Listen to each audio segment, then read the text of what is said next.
Kembali lagi di NTV Sportcast. Ya, Bang Ropan, lanjutkan. Ada Ole Romeni tadi yang sempat Abang sebut. Iya, agak berbeda ya. Itu memang menjadi salah satu yang menjadi sorotan untuk para pecinta sepak bola juga, bahwa posisinya kalau di dua pelatih sebelumnya kan berbeda kan, nomor 9. Sekarang dipermain pakai nomor 10. Tapi memang gaya bermain stylenya Ole Romeni saya pikir nomor 10 memang. Dia bisa bermain di belakang striker, dan itu yang terjadi lawan Saint Kitts. Dan dia bisa bermain ke flank, lebih melebar. Dan apa yang dilakukan oleh John Herdman, saya pikir dimaui oleh seorang Ole. Ole lebih free roll, lebih enak, lebih enjoy dia bermain, lebih relax. Ketenangan dia kan, visi reading the game dia akan bagus. Bagaimana dia bisa memberikan supply, melayani Beckham itu kan oke, 2 assist 1 gol lawan Saint Kitts. Dan melawan Bulgaria saya pikir dia tampil sangat bagus. Untuk urusan pemain di lini serang, Ole memang kelas bermain. Kalau bisa dilihat, banyak ya menjadi pembeda lah. Banyak merepotkan lini belakang Bulgaria bermain sangat rapat kan. Karena Bulgaria kan begitu disiplin, sangat kuat kan. Compact defense mereka tuh luar biasa. Apalagi setelah mencetak gol, coba mereka ini. Mereka juga ada rasa khawatir untuk melawan Indonesia. Dan kita bermain secara ball position kan sangat jauh. Cuma masalahnya buat kita adalah penyelesaian akhir. Finishing. Itu selalu akan menjadi masalah kan, bukan saja dari sekarang, dari kemarin-kemarin juga. Makanya ini menjadi tugas bagi federasi untuk mencari lebih cepat siapa pemain yang nomor 9. Ya, Ramadan tidak akan mampu bermain di situ. Ya, bukan berarti dia jelek, tapi saya pikir memang masih ada pemain ya, termasuk mungkin dengan Mauro Silstra juga kan, walaupun kemarin sempat membuat gol keempat, tapi memang harus ada pemain yang betul-betul yang harus dilihat kalau ingin. Karena ke depan kan Piala Asia, Marco. Itu kan tujuannya di situ. Di Februari itu kan di Arab Saudi. Karena itu akan menjadi evaluasi. Makanya untuk ke sana ke depan harus ada striker nomor 9 yang kuat. Yang mungkin sama seperti Ole lah. Tidak jauh berbeda kapasitas mereka ya. Ya, agak si Malakama juga ya, nempatkan Ole sebagai nomor 9. Udah terbukti juga dia cetak 3 gol, 2 gol lah sebelum bersama ini ya, sebelum bersama John Herdman. Sebenarnya 3 kan? 3 dong sebelumnya. Lawan Australia, di Sydney 1, dan 2 kan, ada penalti lawan Cina dan 1 Bahrain. Betul. Dia di nomor 9 juga oke, tapi dipasang di nomor 10 juga oke. Lebih enak mainnya. Lebih enak mainnya. Tapi yang jadi permasalahan di lini depan, yang nomor 9-nya harus nyari lagi, karena memang kemarin beberapa kali dicoba belum ada yang pas lah, yang bisa akhirnya bisa kita kelihatan, wah ini oke nih. Ramadan beberapa kali mencoba, gagal. Mau registra, iya betul cetak gol, tapi langsung cedera juga kemarin kan. Nah kalau Mas Aris melihatnya, kira-kira yang jadi pertanyaan, mungkin nggak John Herdman dapat dari Liga Super untuk di nomor 9? Ya secara kualitas mungkin agak susah ya dapatnya. Seperti yang dibilang untuk kualitas sekelas Romeni ya, nah, itu sangat susah karena ya kualitasnya beda lah. Terus yang dibilang tadi sama Om Ropan bahwa Romeni pemain yang cerdas, ya. Dia di posisi 9 bagus, di posisi 10 bagus karena dia di posisi 10 banyak nggak terkontrol, karena kalau di posisi 9 kan pasti dijaga 2 stopper. Kalau di posisi 10 dia lebih melebar, lebih muncul dari lini kedua dan lebih bebas karena lawan akan fokusnya kurang. Ya, terus kalau saya sih lebih terfokus pada gelandang yang kreatif. Kita harus cari gelandang yang kreatif. Karena kalau kita seperti lawan Bulgaria, kalau dia udah bahkan bukan parkir bus, parkir pesawat, parkir harus dibutuhkan itu gelandang yang kreatif. Karena kita butuh berbagai macam cara untuk menembus pertahanan lawan. Jadi dibutuhkan gelandang-gelandang yang kreatif untuk mengumpan di nomor 9 atau ke nomor 10. Ya itu sebenarnya ada peran di Tom Haye ya, karena memang kemarin Tom Haye tidak tampil, jadi akhirnya ada 2 yang ditaruh di tengah, ada Verdong dan Pelupesi ditaruh di tengah. Jadi ya Verdong main cukup baik, tapi memang bukan seorang pengatur serangan, dia lebih ke arah pemutus dan ini ya pengumpan lah, crossing dari. Karena kalau hanya mengandalkan crossing orang bertahan pasti sudah siap dengan itu gitu. Iya. Nah, ya memang kelihatan ya kemarin itu kita punya 2 gelandang yang lebih bertahan. Kalau kehilangan Tom Haye itu terasa sekali. Tidak ada yang ngatur ritme permainan kan di tengah untuk passing apa semua. Jadi memang kita butuh kreator yang bagus, gelandang serang yang bagus, yang juga bisa berani penetrasi ke dalam. Iya, betul. Yang seperti mungkin ada satu momen yang enak nih, Chris. Kalau kita Marco juga bisa tahu kemarin. Di menit 80 sekian lah ya, bagaimana ada true pass dengan Rido tiba-tiba masuk ke dalam. Kemudian itu kan di luar kayak gitu-gitu loh, masuk tiba-tiba, dia pemain belakang. Tapi karena memang sulit masuk, dia masuk. Dan hampir gol kan? Hampir gol. Mistar kan? Iya. Ditepis dulu baru mistar. Coba banyak. Musuh ada pemain-pemain seperti itu yang berani masuk. Nah, sebenarnya kemarin itu kalau Kakak Ricky Kambuaya tidak dicoret, ada pilihan ada pilihan lain, dia bisa masuk kan, lebih berani. Ricky pegang bola tuh lebih berani. Ada pemain yang harus berani masuk di saat memang sulit pemain depan, ada yang berani masuk. Tapi jadi sayang memang. Permainan timnas itu lebih cair nggak sih Bang? Maksudnya lebih variatif, maksudnya banyak skema serangan yang dirancang seperti tadi. Rido bisa maju ke depan, tiba-tiba Elkan juga maju, atau Kelvin Verdong yang main di kanan. Mark Verdong main di kanan kemarin. Iya, secara ball position kan bagus sebenarnya. Tetapi kan yang kita butuhkan adalah bagaimana kita mencetak gol. Iya. Begitu masuknya kita penguasaan bola. Begitu masuk ke sepertiga lapangan lawan, hilang bola.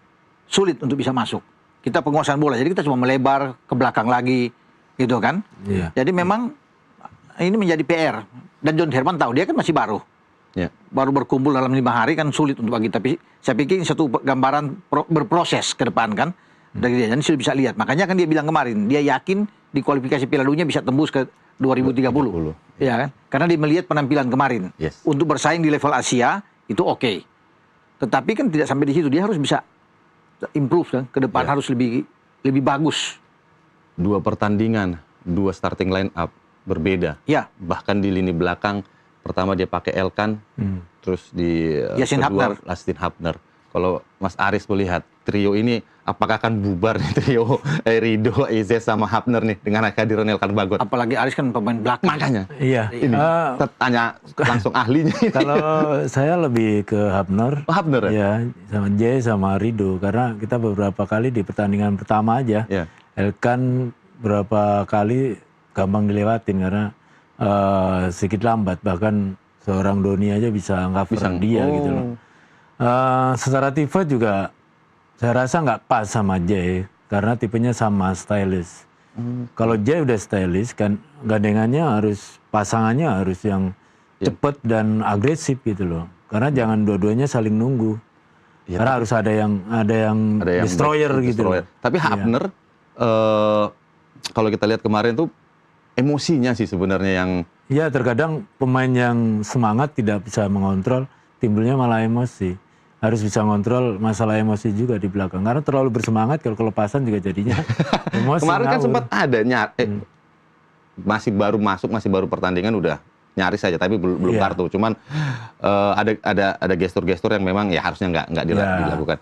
Nah, kalau Mas Aris masih Hubner, Rido, J, kalau Bang Ropan dengan kehadiran Elkan. Kan 2 tahun dia absen di tim nasional. Sejak di Qatar Januari 2024, kemudian dia kesini enggak kan. Kemudian dia bisa datang. Kita bersyukur dia bisa datang ketika ada komunikasi yang bagus dengan John Herman. Dia ada lagi. Artinya kehadiran dia bisa mempertebal opsi itu banyak. Tidak hanya akan bergantung kepada Rido, kemudian dengan Justin Hubner.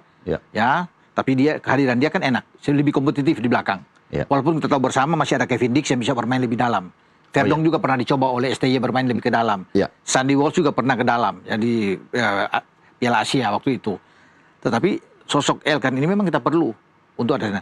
Memang kalau bisa dilihat dengan duet dengan Justin Hubner, lebih oke memang Hubner, Jay Ises dengan Rido. Karena sudah lama. Karena mereka sudah lama di zaman STY pun, ya dari putaran pertama, kedua, ketiga itu semua secara itu bersama dan hanya kalah sekali di GBK lawan Jepang. Pasangan mereka ini. Jadi chemistry sudah dapat. Makanya Herman tuh harus bersyukur bahwa dia datang tidak mencari lagi pemain baru. Udah ada yang jadi lah paling tidak. Istilah makanan sudah di meja sudah ada. Nah ini tinggal lu ramu lagi. Bagaimana menurut lu? Tinggal nambah lagi kan. Bumbunya tinggal ditambah. Tapi pemain sudah ada. Jadi dia enak. Dia tinggal meneruskan. Itu tinggal tergantung dengan penyesuaian dia terhadap pola dia. Keinginan dia untuk bermain dengan. Dan menarik bahwa Herman ini kan tidak bergantung kepada satu pola. Skemanya. Ya dia bisa bermain dengan 3 back. Kanan dia bisa bermain dengan 4 back. Jadi itu bagus. Dan dia seorang pelatih yang motivator kan tinggi. Lihat aja kemarin. Di pinggir lapangan. Selalu bergerak memperingatkan pemain-pemain berteriak. Kan itu bagus. Bukan seorang pelatih yang hanya kayak patung dia berdiri. Nah, dia kan agresif di belakang dia kan. Ya, sama seperti Simeone, Conte, Pep, ekspresif lah. Jadi pemain itu kalau misalnya Aris di belakang dia kan teriak terus belakang dia. Jadi dia tahu siap. Jadi diingatkan terus kan. Itu pemain kadang-kadang butuh begitu. Lu lihat waktu gol Beckham bikin, kan yang dipanggil Verdong keluar untuk bicara.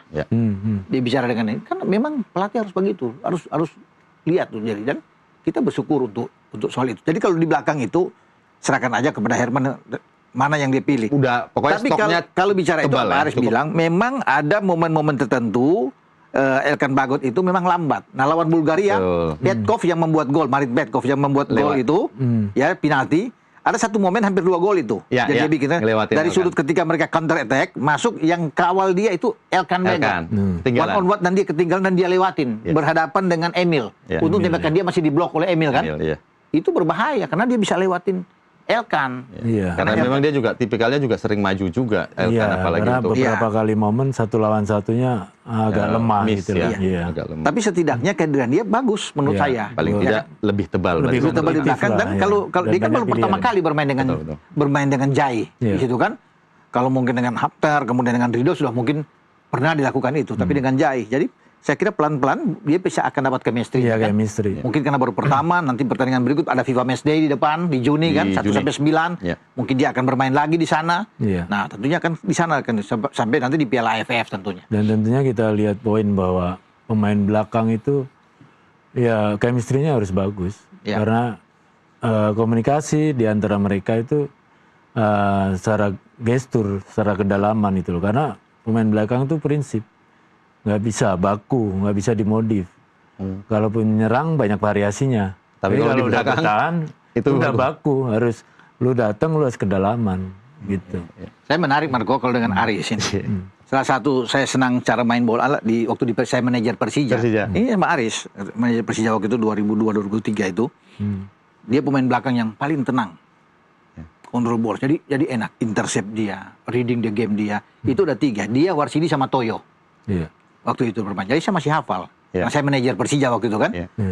Aris bermain. Dan kita bermain tanya Aris. Bagus kalau tandang kita. BP di depan, Eli Aiboy, Ibran, Ismet kan. Top semua tuh. Ada 7-8 timnas kan. Kita semua tuh. Jadi memang dulu Persija malah langganan timnas memang banyak. Saya pas 2004-2005 final ya. Mas Aris ya. Saya masih di sana. Masih liputan. Tapi udah. Skuadnya kayaknya udah beda jauh, udah nggak ada Toyo, udah nggak ada. Iya udah nggak.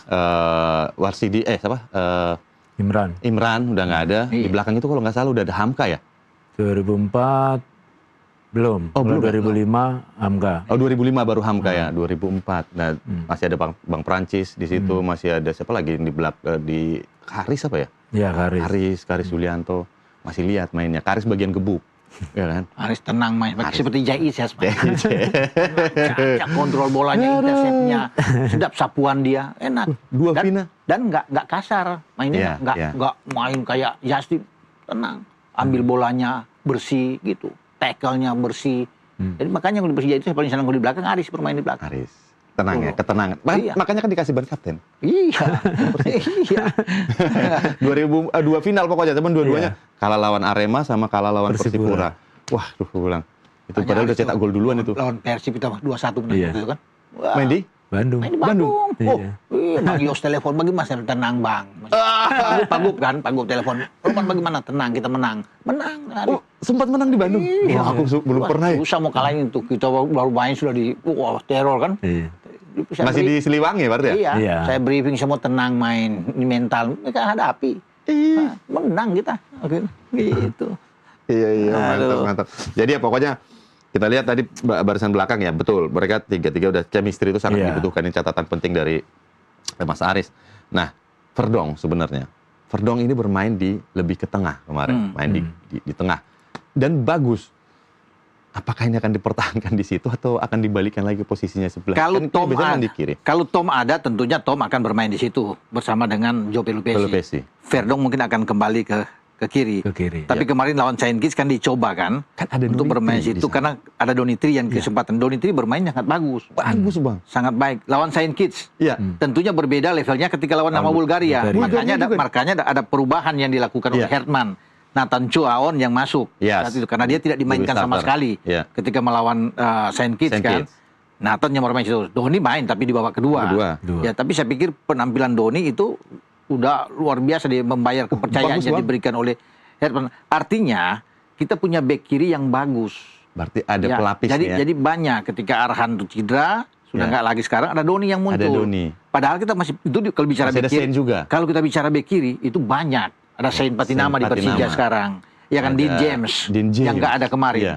Jadi memang persaingan di kiri itu besar karena Nathan Chu kan bisa bermain di situ juga di kiri, dan kemarin dia bermain di posisi itu. Untung Verdong nggak ke situ, kalau Verdong ada udah makin banyak. Makanya Verdong ditarik ke tengah dan saya pikir Verdong bermain di tengah. Kita kan kehilangan Tom Hayes dalam 4 laga ya. 4 laga. Kemarin 2 sudah selesai, nanti 2 FIFA Match Day lagi. Apakah kemungkinan Verdong akan tetap di posisi sekarang? Pasti. Kita akan bahas lagi Bang setelah break yang satu ini. Kita kembali setelah yang satu ini.